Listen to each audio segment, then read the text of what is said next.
Sarah stood in the center of the great hall, watching as hundreds of alien faces turned toward her with expressions that needed no translation. Disgust, fear, anger.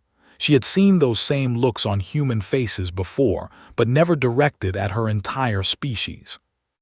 The Galactic Coordination Council chamber stretched out like a vast amphitheater.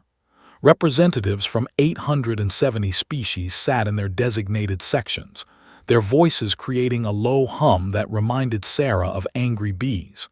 Today, they would decide Earth's fate. High Arbiter of the Empire stood at the central podium. His blue skin gleamed under the artificial lights, and his 4 arms moved with practiced grace as he spoke. They had controlled the council for over 1,000 years. They prided themselves on order, tradition, and what they called civilized behavior. "We gather today to address the human problem," announced. His voice carried clearly through the chamber's translation system.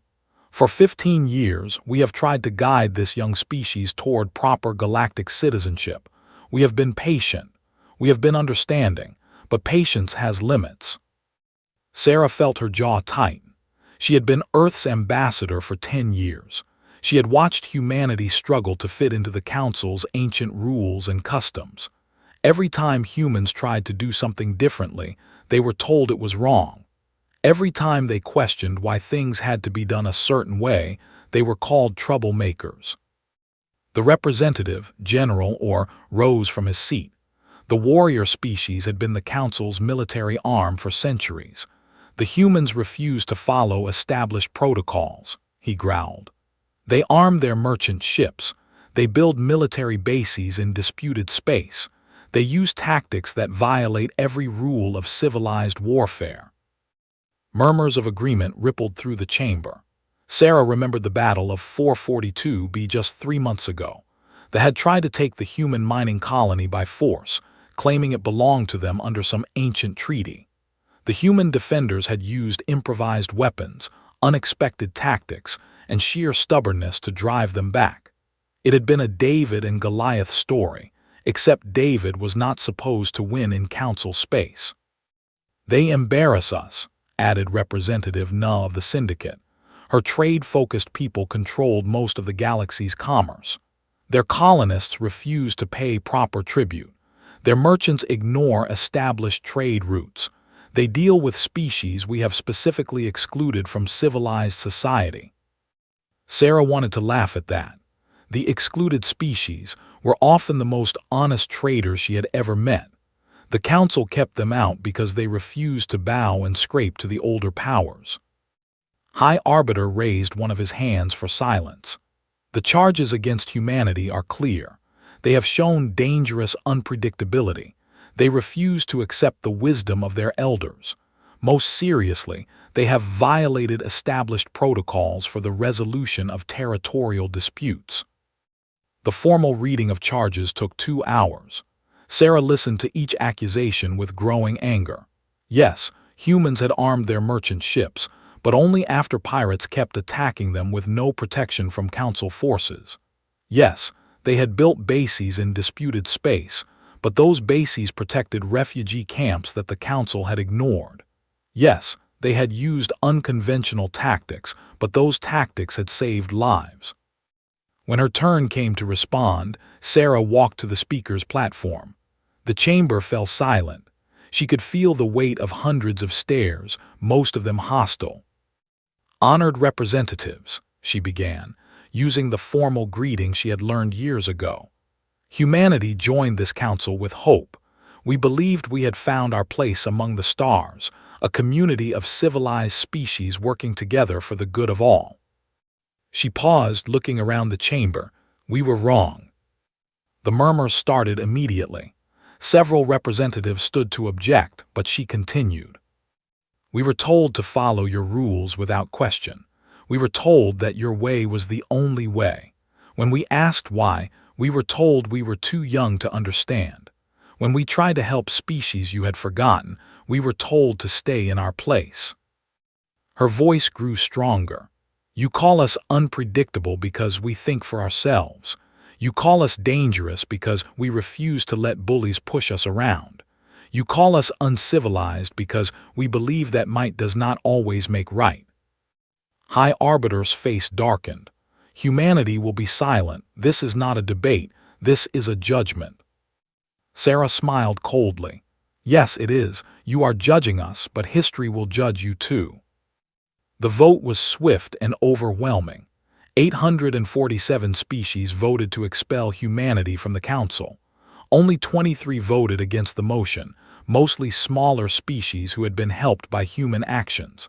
Sarah was not surprised. She had expected this outcome for months. As the formal expulsion was read, Sarah felt a strange sense of relief. Earth's colonies had 6 months to evacuate or lose Council protection. All trade agreements were canceled. Humanity was officially on its own. High Arbiter delivered the final insult with obvious pleasure. You are a species of children playing with weapons you do not understand, in a galaxy governed by civilizations that have maintained peace for thousands of years. Return to your little blue world and stay there, until you learn to follow the rules that govern civilized space. The chamber erupted in cheers and applause. Sarah waited for the noise to die down, then spoke one last time without permission. You think you have solved a problem today, she said. Her words carried clearly through the chamber despite the lack of formal amplification. But you have made a mistake. You assume that because we will not follow your rules, we cannot make our own. She turned and walked toward the exit, ignoring the shouts and calls for order behind her. As she reached the chamber doors, she spoke once more, loud enough for everyone to hear. You want to see what happens when humanity stops playing by your rules? You will. The journey back to her ship took 20 minutes. Sarah used the time to compose a message to Earth. It was simple and direct. They want to see what happens when humanity stops playing by their rules. Let us show them. As her ship pulled away from the Council station, Sarah looked back at the massive structure that housed the galaxy's oldest government. It looked impressive from the outside, but she knew better now. Inside, it was rotting from centuries of stagnation and pride. Humanity had been exiled from the Council. But maybe, just maybe, that would turn out to be the best thing that had ever happened to them. President Martinez stood before the United Earth Assembly with a grim smile. The emergency session had been called within hours of receiving Ambassador's message. Every screen in the room showed the same thing, the formal expulsion notice from the Galactic Coordination Council. They have made their choice, Martinez said, his voice carrying to every corner of the packed assembly hall. They believe that by cutting us off, they will force us to crawl back and beg for forgiveness. They believe that without their protection, our colonies will fail and our people will suffer. He paused, looking out at the faces of Earth's leaders. Representatives from every nation, every major corporation, every colonial world. They had all worked so hard to join the galactic community. Now they were alone again. They are wrong, Martinez continued. If they think we are too dangerous for their council, then perhaps we need a council of our own, one that understands that sometimes survival requires strength. The plan they called Operation New Horizon had been prepared for months. Sarah and her team had seen this coming and worked in secret to prepare for the worst. Instead of retreating to Earth as the Council expected, humanity would do the opposite. They would expand. Within days of the expulsion, human ships were moving throughout the galaxy. But they were not going to Council worlds. Instead, they sought out the forgotten corners of space where species lived who had never been invited to join the great galactic government. Captain piloted the exploration ship Magellan toward the system. Her mission was simple: make contact with the Chiton Collective. The species had been dismissed by the Council as mindless drones because they shared a hive mind. The Council could not understand how a species could function without individual ambition and personal glory. The first meeting took place in the void between planets. The Chiton ship was unlike anything humans had seen before. It looked grown rather than built, with organic curves and surfaces that seemed to pulse with life. When the two ships connected, found herself face to face with creatures that resembled giant ants but moved with purpose and intelligence. The chitin spokesperson called itself Unit Prime Diplomatic. Its mental voice appeared directly in its mind through their translation device. Why do humans seek the collective? The Council has declared you exile status. Association with exile status brings danger probability. Had prepared for this question. Because the Council is wrong about many things. They say you are mindless, but you built ships that can cross the galaxy. They say you are primitive, but your technology works as well as theirs. We think maybe they are wrong about us too. The conversation lasted for hours. Learned that the Chitin Collective had tried to join the Council centuries ago. They had been rejected not because they lacked intelligence or capability, but because their way of thinking was too different. The Council demanded that each species have individual representatives who could be controlled and manipulated. A hive mind could not be bribed or threatened in the same way. Humans offer what exchange? Unit Prime Diplomatic asked. Partnership, replied. Not as master and servant, but as equals. We share what we have, you share what you have. We work together to build something better than what exists now. Similar meetings were happening throughout the galaxy. Captain met with the Void Wanderers, a nomadic species that lived in the space between stars. The Council called them too primitive because they had no permanent worlds, but their knowledge of deep space navigation was unmatched. They could find resources in places other species thought were empty. Commander Williams contacted the Synthesis, an alliance of artificial intelligences that had achieved consciousness centuries ago. The Council refused to recognize them as a real species because they were not biological, but their computational power and logical thinking could solve problems that stumped organic minds. Each species had their own story of rejection by the Council. Each had been told they were not good enough, not worthy, not civilized enough to join galactic society. But when human representatives explained what had happened to Earth, something interesting occurred. Instead of seeing humanity as fellow outcasts, they began to see themselves as part of something new. Doctor, head of Earth's department, studied the reports coming in from these first contacts. What she discovered changed everything. In a classified briefing to President Martinez, she explained her findings. "Sir, we have been thinking about this all wrong," she said, pulling up holographic displays showing the galaxy's political structure. "We assumed the Council excluded these species out of prejudice or ignorance, but the pattern is too clear. Every species they have rejected has one thing in common. They represent a threat to the Council's way of doing things." The display showed the Chitin Collective's instant communication network, which could coordinate actions across light years in real time. It showed the Void Wanderer's ability to appear anywhere in the galaxy without warning. It showed the Synthesis's capacity to process information faster than any biological brain. "They didn't exclude these species because they were weak," continued. "They excluded them because they were strong in ways the Council couldn't control." Martinez studied the data with growing excitement. "So when we reach out to them, we're not just gathering fellow outcasts," finished. "We're assembling the most capable species in the galaxy, the ones the Council was too afraid to include."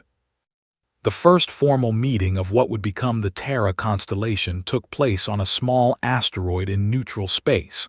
Representatives from 12 species gathered in a hastily built conference center. Most had never spoken to each other before. Some had been enemies. All shared one thing: they had been rejected by the Council. Sarah, now serving as Earth's Secretary of External Relations, addressed the group. "We are here because we refuse to accept that the galaxy belongs to a few old species who think their way is the only way. We are here because we believe that diversity makes us stronger, not weaker." The Chitin representative, Unit Prime Diplomatic, responded first. "Collective agrees. Unity through difference acceptance superior to unity through difference elimination. The Void Wanderer Elder, calling himself Starwalker, spoke in their musical language. The galaxy is vast. Room exists for many ways of living. Council forgets this truth.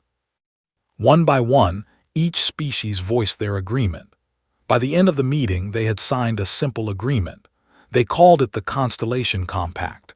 It promised mutual aid, shared technology, and most importantly, respect for each member's way of life. As the meeting ended and ships prepared to depart, felt a moment of doubt. Was humanity leading these species into disaster? Were they strong enough to challenge a government that had ruled the galaxy for 1,000 years? Then she remembered High Arbiter's words. Return to your little blue world and stay there until you learn to follow the rules that govern civilized space. She smiled. Humanity had never been good at following rules they did not believe in. Maybe it was time to write some new ones. 3 years had passed since the exile, and the galaxy was beginning to notice that something had changed. The Terra constellation now controlled 12 star systems and included 47 member species.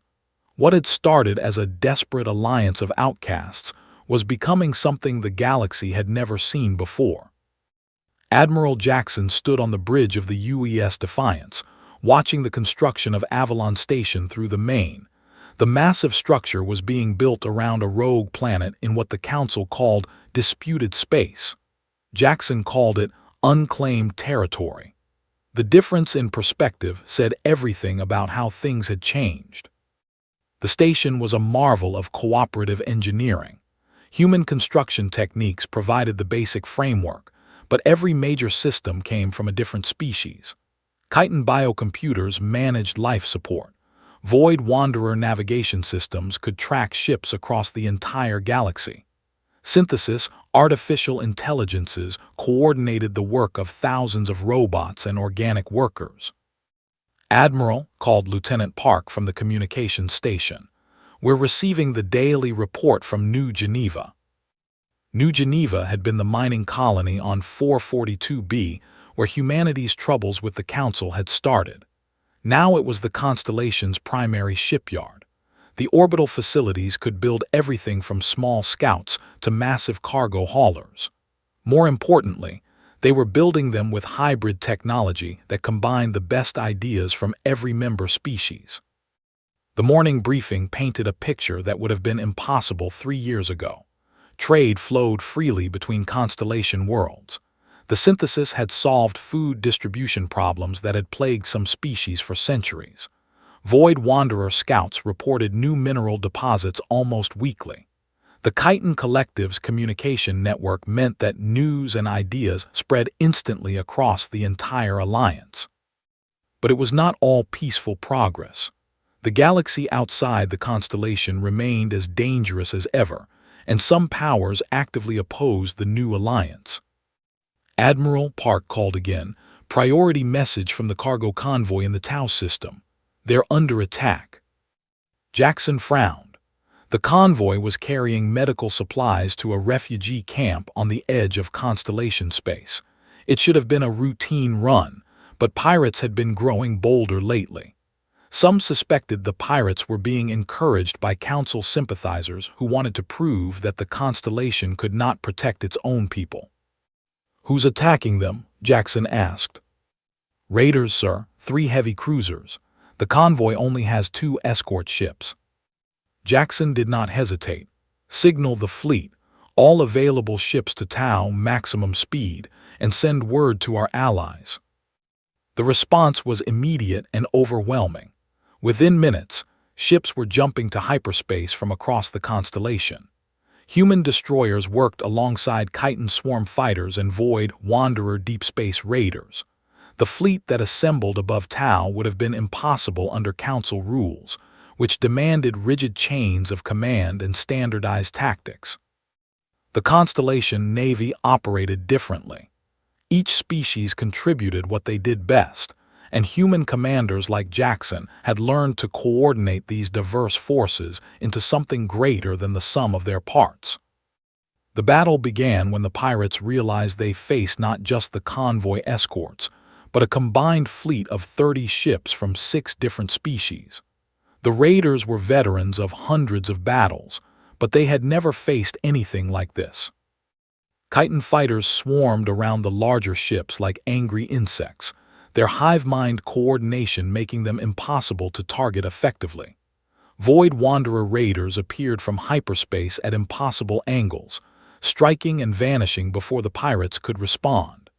Human ships provided the backbone of the attack, their crews trained to adapt and improvise as the situation changed. The battle lasted 14 minutes. When it ended, 2 of the 3 pirate cruisers were destroyed, and the third was captured with minimal casualties on the Constellation side. The cargo convoy continued to its destination with barely a delay. News of the victory spread quickly through Council space. For the first time in centuries, someone had decisively defeated raiders in open battle.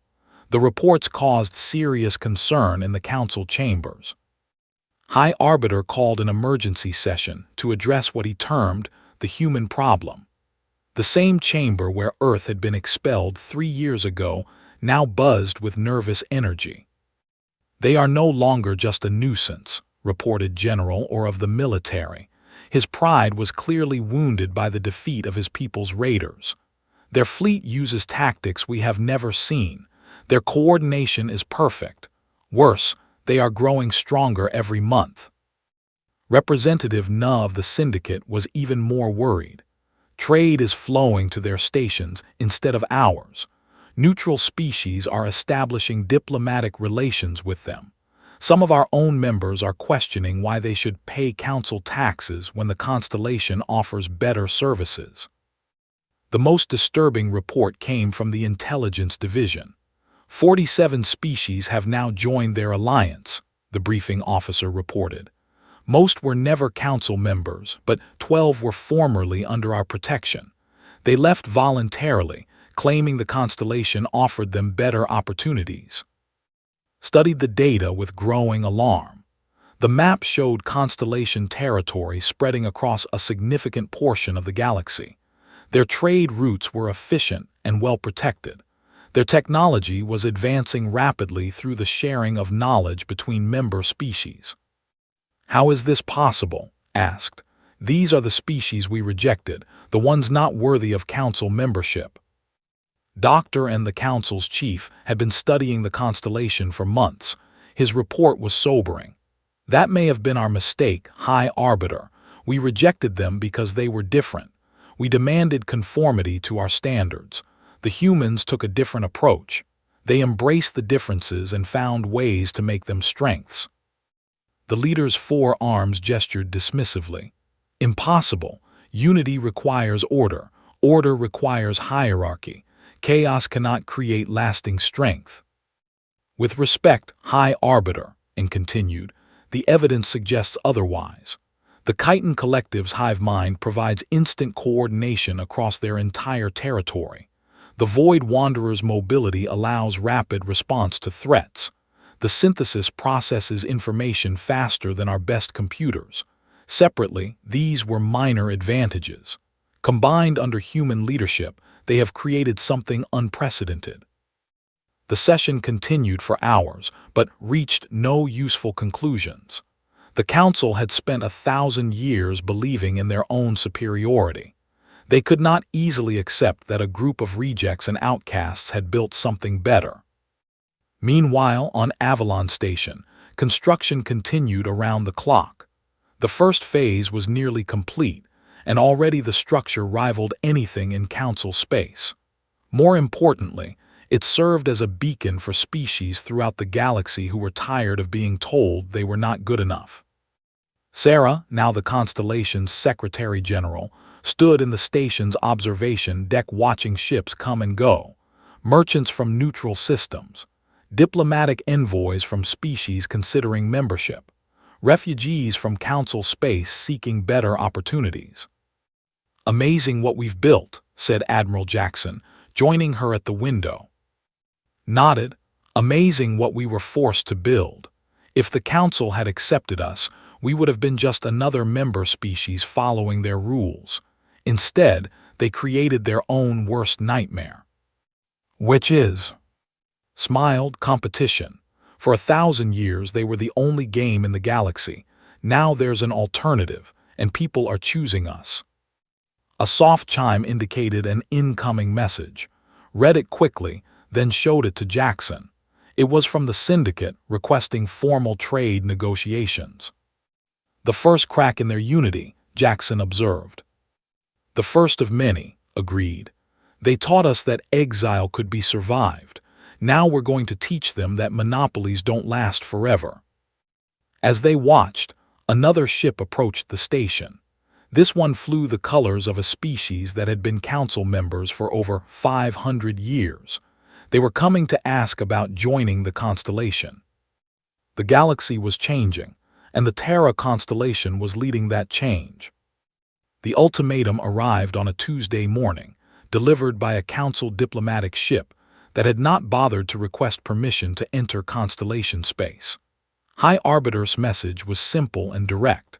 The illegal alliance calling itself the Terra constellation will cease all expansion immediately and dissolve within 30 days.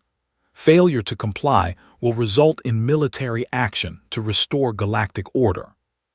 President Martinez read the message aloud to the Constellation Assembly. Representatives from 63 member species listened in silence as the ultimatum's terms were laid out. Complete surrender, dissolution of all military forces, return of all stolen territory to Council control, exile of all human leadership to Earth. When Martinez finished reading, the chamber remained quiet for a long moment. Then Elder Starwalker of the Void Wanderers rose from his seat.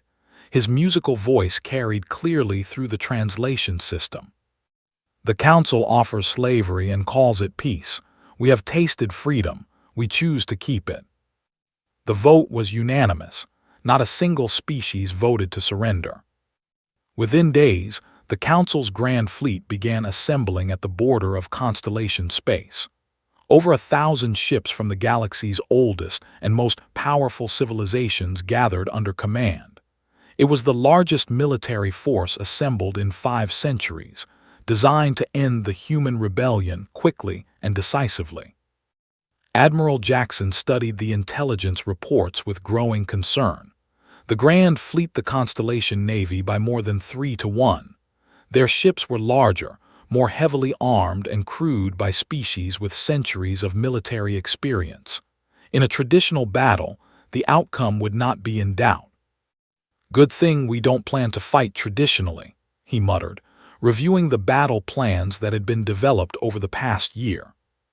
The war began with the Council's attempted blockade of Avalon Station. The Grand Fleet arranged itself in classic battle formation, expecting the Constellation forces to meet them in open combat. Instead, they found empty space. The Constellation had learned from humanity's greatest military minds throughout history. When facing a superior enemy, you do not meet them where they are strong. You attack where they are weak.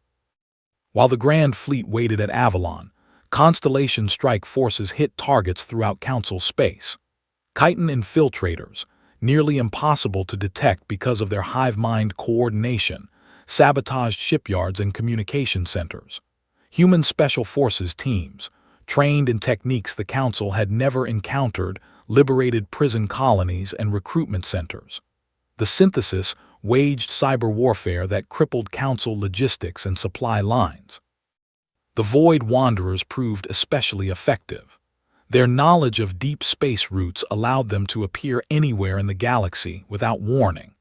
Council worlds would wake up to find their orbital defenses destroyed and their military commanders captured, with no idea how the attackers had arrived. For 3 months, the Grand Fleet chased shadows while their civilization crumbled around them. Every attempt to corner the Constellation Navy failed. Every raid on Constellation territory found empty planets and abandoned bases. The enemy was everywhere and nowhere, striking and vanishing like ghosts. High Arbiter grew increasingly desperate as reports of defeats poured in from across Council space. Entire star systems were defecting to the constellation. Others declared neutrality rather than continue supporting a war they could not understand. "How are they doing this?" he demanded of his military advisors. "We have the larger fleet, the better ships, the more experienced crews. How are they winning?" General or had no good answers. "They do not fight like civilized beings. They use deception, misdirection, and guerrilla tactics. They strike our weak points instead of meeting our strengths." "Then we will force them to meet our strengths," declared. "Send the entire Grand Fleet to 442B. If they want that system so badly, they can try to defend it against everything we have." The decision to attack 442B was both logical and emotional. The system held great symbolic value as the place where humanity's troubles with the Council had begun. It was also the site of New Geneva, the constellation's primary shipyard. Surely the humans would have to defend it. Admiral Jackson received word of the Grand Fleet's approach with grim satisfaction. "They're finally doing what we want them to do," he told his staff, "moving their entire force to a single location where we can engage them on our terms." The Battle of 442B began when the Grand Fleet dropped out of hyperspace to find what appeared to be a small constellation force defending the system.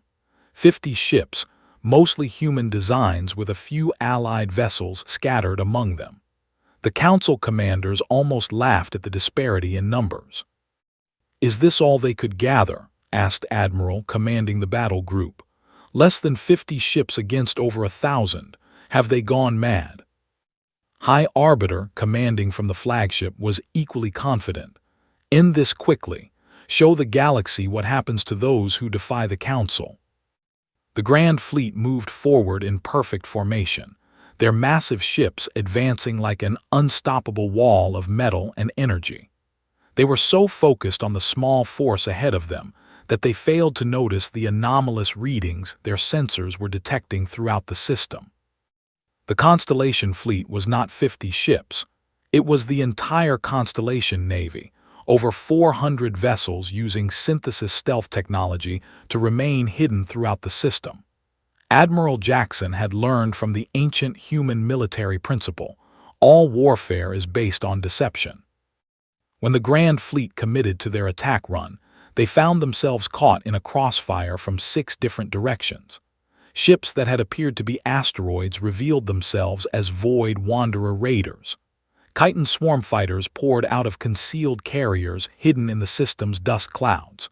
Human destroyers and cruisers emerged from behind the planet's moons. The opening volley destroyed nearly half the Grand Fleet before they could react.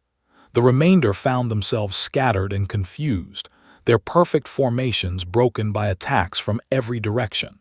The Council had trained for centuries to fight traditional fleet actions. They had no experience with the three-dimensional battlefield the Constellation had created. Admiral Jackson coordinated the battle from the bridge of the UES Defiance, but he was not giving orders in the traditional sense. Each species fought according to their strengths, coordinated by the Chiton Collective's instant communication network, and supported by synthesis tactical computers that could process information faster than any organic mind. The battle raged for 6 hours, but the outcome was decided in the first 10 minutes. When High Arbiter finally ordered a retreat, less than 300 ships remained from the original 1,000-ship Grand Fleet. The surrender ceremony took place aboard Avalon Station 3 days later. Admiral Jackson offered the surviving Council forces a choice: join the Constellation willingly or be interned as prisoners until the war ended. Most chose to join.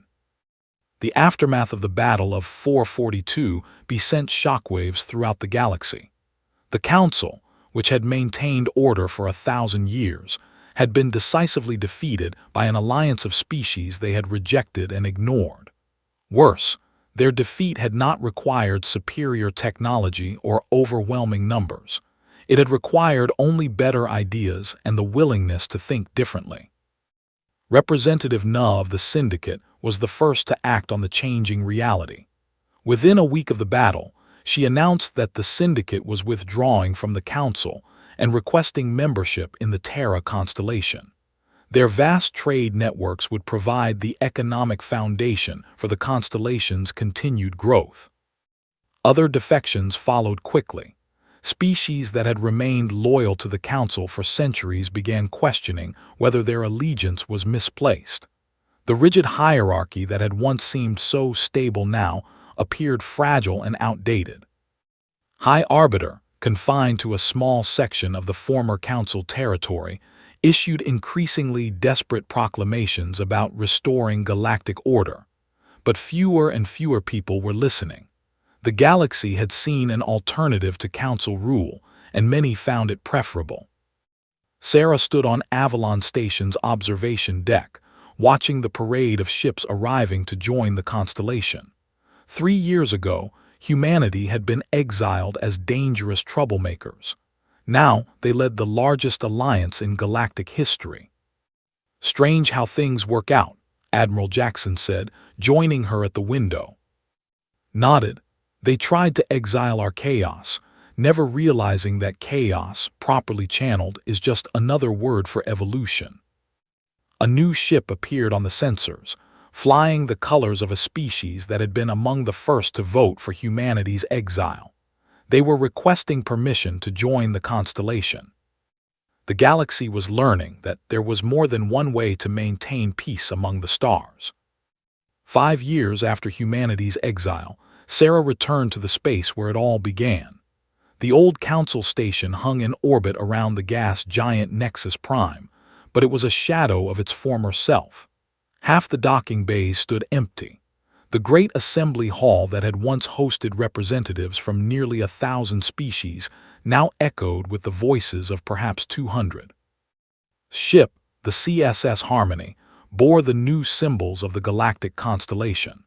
As Secretary General of an alliance that now included over 400 species, she commanded more respect than any human in galactic history. Yet she felt no satisfaction as she prepared to address the remnants of the organization that had once rejected her people. The invitation had come from High Arbiter himself. The once proud leader now governed a greatly diminished territory. His empire had fractured as System after System chose to join the constellation or declare independence. The hegemony was gone, dissolved after most of their military joined the Constellation Navy. The Syndicate had been among the constellation's founding members for 2 years now. Walked through corridors that seemed smaller than she remembered. The grandeur that had once intimidated a young human ambassador now appeared hollow and outdated. Representatives from the remaining Council species watched her pass with expressions of fear, anger, and resignation. They knew why she was here. The assembly hall had been reconfigured for a much smaller gathering. Where once hundreds of species had voted to exile humanity, now fewer than 50 remained loyal to the old order. Took her place at the central podium where had once pronounced judgment on her people. "Honored representatives," she began, using the same formal greeting she had learned decades ago. "I stand before you today not as a petitioner seeking entry to your organization, but as the leader of an alliance that has grown beyond anything you imagined possible." She paused, looking out at the sparse assembly. Many seats were empty. Others were occupied by species she did not recognize, probably recently recruited to fill the gaps left by defections. 5 years ago, you cast humanity out of this hall. You said we were too dangerous, too unpredictable for your perfect order. You told us to return to our little blue world and stay there until we learned to follow the rules that govern civilized space. Murmurs rippled through the smaller chamber. Some representatives shifted uncomfortably in their seats. They all knew how spectacularly wrong that judgment had proven to be. "You were right about one thing," continued. "We were dangerous, dangerous to your monopoly on power, dangerous to your stagnant traditions, dangerous to the idea that strength comes from conformity rather than cooperation." High Arbiter rose from his seat. Age and defeat had diminished the once imposing leader. His 4 arms no longer moved with commanding grace, and his voice carried less authority than it once had. "You have won, Secretary General," he said formally. "Your alliance has conquered most of the galaxy through violence and deception. What more do you want?" Shook her head. "We conquered nothing, High Arbiter. Species joined us voluntarily because we offered them something you could not, respect for what they were, rather than demands that they become something else." She activated a holographic display showing the current state of galactic politics. The constellation's territory stretched across most of the galaxy, marked in blue. The old council's remaining territory appeared as scattered red dots. Neutral zones were marked in yellow.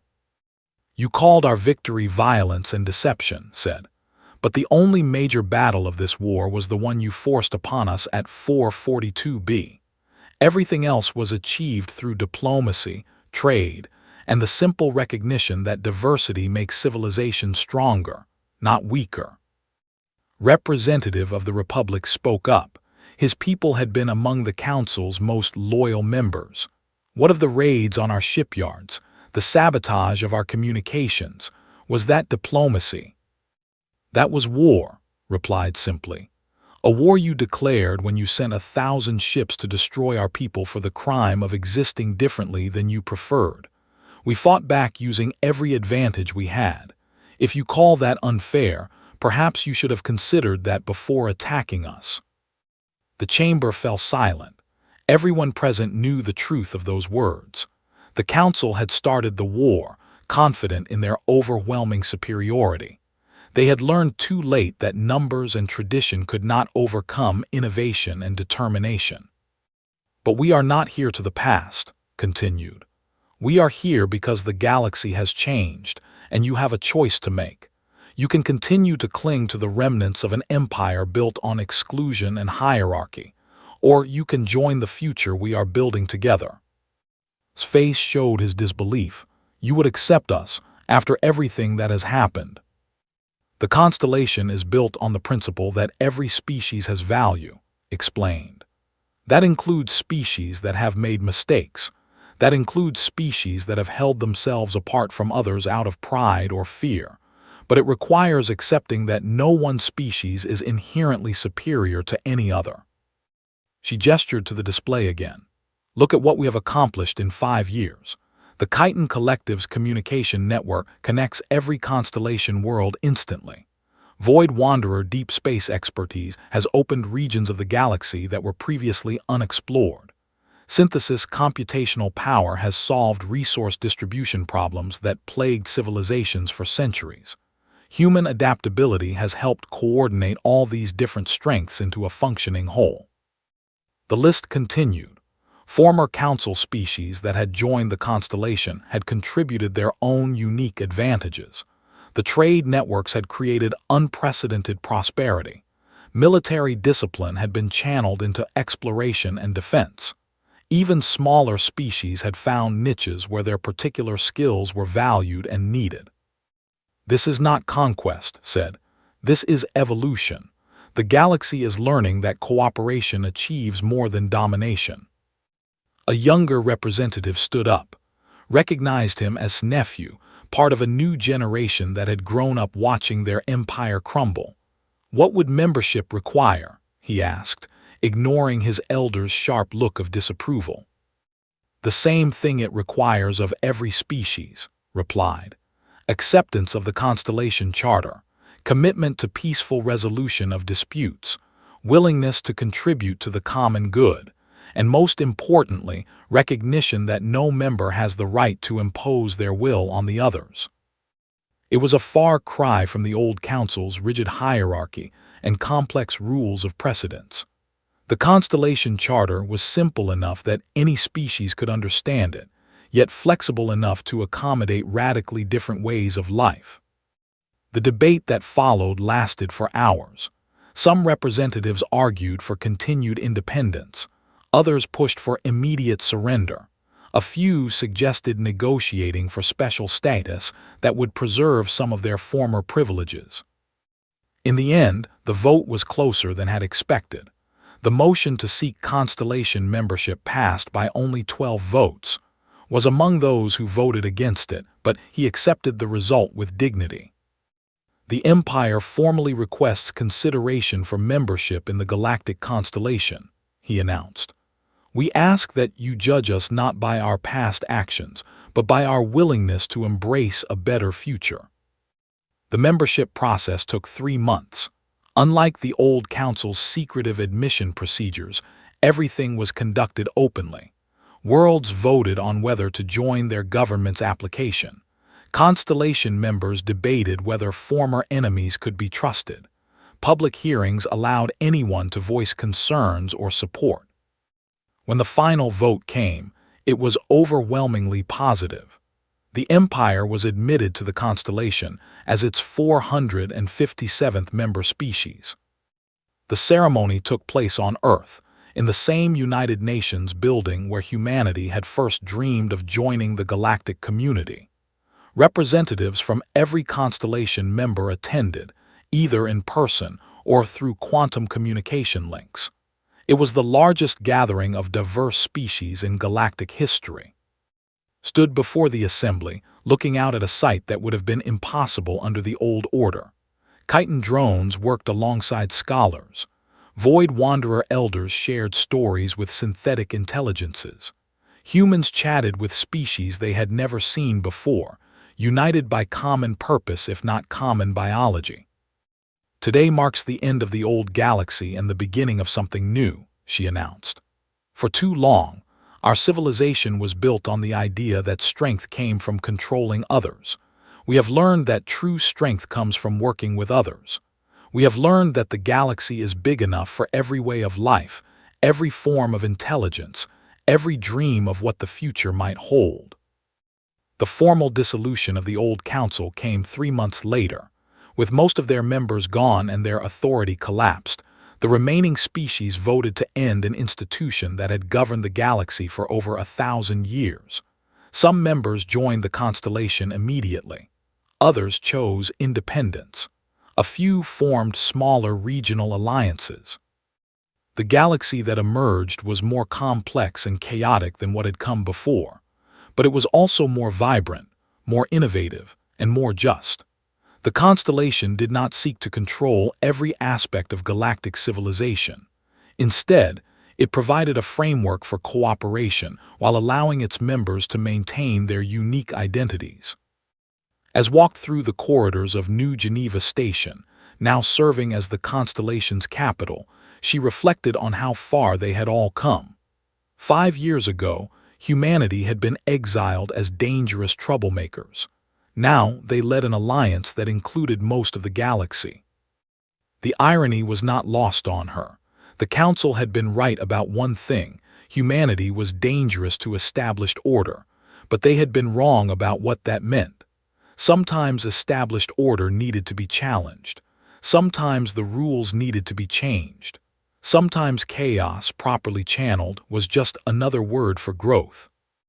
A young aide approached with the daily reports. New species seeking membership, trade agreements being negotiated, exploration missions discovering new worlds and new forms of life, scientific breakthroughs made possible by cooperation between radically different minds. The galaxy was changing every day, growing and evolving in ways that would have been impossible under the old rigid system. It was messy and complicated and sometimes frustrating, but it was alive in a way it had never been before. Smiled as she reviewed the reports. Humanity had been exiled from the Council for refusing to stay in their assigned place. In response, they had built something better than anything that had come before. They had shown the galaxy that there was more than one way to reach for the stars.